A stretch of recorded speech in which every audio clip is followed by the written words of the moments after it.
Professor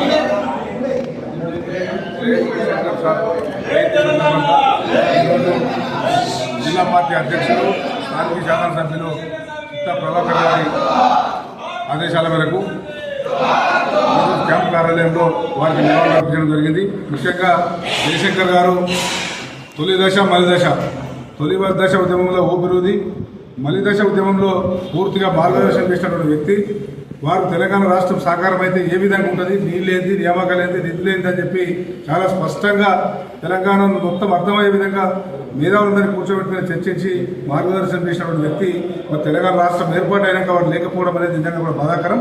ఇప్పటికైనా వారి ఆత్మ శాంతించాలంటే ఏదైతే లక్ష్యంతో ఏదైతే ఆశయంతో తెలంగాణ రాష్ట్రం కావాలని చెప్పి వారు ఆ రోజు మార్గదర్శనం చేసిందో ఆ విధంగా ఈ పరిపాలన కొనసాగాలని చెప్పి తెలంగాణ రాష్ట్రం అయితేనే మనం ముఖ్యమంత్రి అయినామని చెప్పి పాలకులు గమనించి మరి గత 10 ఏళ్ళు ఏ విధంగా అయితే వారి ఆశయాలకు అనుగుణంగా ముందుకు సాగిందో పరిపాలన అదేవిధంగా పోవాలని చెప్పి ఈ సందర్భంగా వారికి అటువంటి బుద్ధి కల్పించాలని చెప్పి భగవంతుని కోరుతూ అందరికీ సమన్యాయం జరగాలని చెప్పి కోరుతూ తెలంగాణ రాష్ట్రం దేశంలోని ఆదర్శవంతంగా తీర్చిదిద్దుటకు ముందుకు వెళ్ళాలని చెప్పి ఈ సందర్భంగా కోరుతూ వారికి నివాళులు అర్పిస్తాము.